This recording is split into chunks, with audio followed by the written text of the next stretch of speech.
नमस्कार मंडळी, आरतीज किचनमध्ये तुमचं सगळ्यांचं खूप मनापासून स्वागत। आज आपण ओल्या नारळाच्या वड्या बनवतोय। एकदम खुसखुशीत अशा वड्या होतात आणि पटकन अशी होणारी रेसिपी आहे।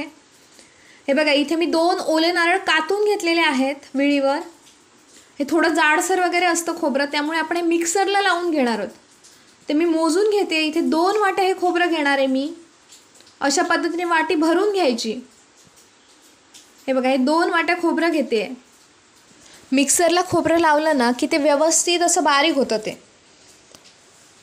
जर तुम्हाला ते खोबरं कापून घ्यायचं नसेल तर तुम्ही त्याचे छोटे छोटे खोबऱ्याचे तुकडे करायचे आणि ते मिक्सरला लावून घ्यायचे आणि असं बारीक करून घ्यायचं खोबरं एकदम। इथे मी 1 वाटी साखर घेतलेली आहे। 2 वाटी खोबऱ्यासाठी मी 1 वाटी साखर हे प्रमाण आहे। आणि इथे मी अर्धा चमचा वेलची घेतलेली आहे कुटून। इथे एक प्लेट घेतलेली आहे आणि प्लेटला आपण तूप लावणार आहोत। तूप लावून बनवून ठेवून द्यायची, म्हणजे कसं पटकन आपलं तयार झालं ना सारण की ह्याच्यावर ओतता येईल। आता पण मी इथे कढई घेतलेली आहे। जाड बुडाची कढई घ्यायची आहे आणि त्याच्यामध्ये तूप घातलेलं आहे 1 चमचा।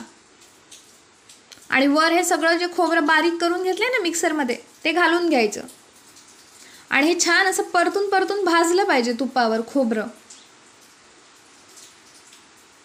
छानपैकी 5-10 मिनिटं भाजून झाल्यानंतर असं छान असं सळसळीत खोबरं होणार आहे भाजल्यानंतर। जास्त पण एकदम भाजायचं नाही, त्यातलं पाणी आहे ना थोडं ते उडून गेलं पाहिजे। त्याच्यानंतर मी इथे साखर जे प्रमाण घेतलेलं 1 वाटी ते साखर घालून घ्यायची आतमध्ये आणि व्यवस्थित असं ढवळून घ्यायचं। साखरेला बघा पाणी सुटायला लागतं।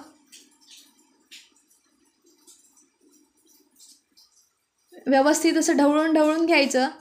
त्याच्यानंतर मी आता इथे वेलची घालणार आहे। वेलची घालून व्यवस्थित असं ढवळून घ्यायचं पुन्हा एकदा। इथे तयार होत आलेलं आहे आपलं सारण। पटकन अशी कापं होतात ही नारळाच्या वड्या। हे बघा, मी इथे प्लेट घेतलेली आहे। प्लेटमध्ये जरा असं थंड झालं नाही बघा, चिकट असतं एकदम। थंड झाल्यावर असा गोळा तयार झाला की समजायचं आपल्या वड्या पाडायला तयार आहे हे सारण। लगेच प्लेटमध्ये काढून घ्यायचं, पटापट काढायचं, थोडा सुद्धा वेळ लावायचा नाही। हे जे सारण आहे ना ते बारीक गॅसवरच बनवलेलं आहे, अजिबात मोठा गॅस केलेला नाहीये। हे बघा, पटापट असं काढून घ्यायचं। आणि मी इथे लाकडी चमचा घेतलेला आहे, त्याने हे सगळं व्यवस्थित असं थापून घेते।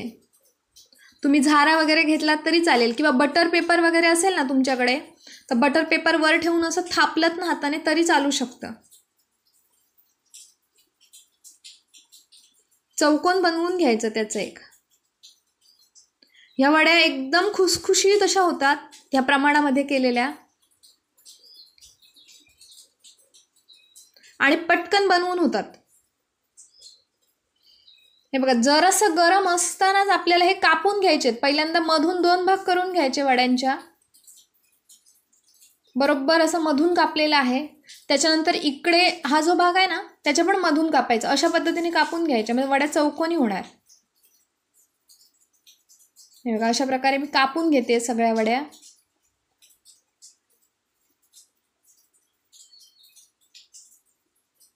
व्यवस्थित अशा कापून घ्यायच्या।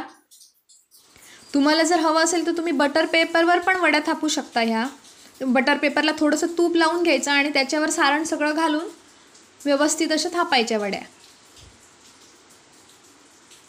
हे बघा, आपल्या वड्या तयार झाल्या। थोडं थंड झाल्यानंतर हे बघा छान अशा वड्या झालेल्या आहेत, एकदम खुसखुशीत झालेल्या आहेत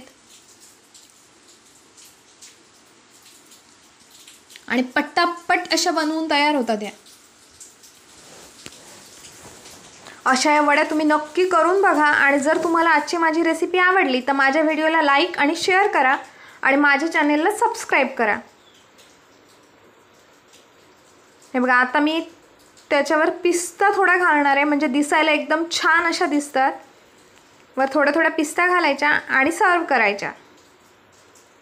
अशा खमंग आणि खुसखुशीत नारळाच्या वड्या नक्की ट्राय करा आणि मला कमेंट करून सांगा तुमच्या वड्या कशा झाल्या आहेत ते।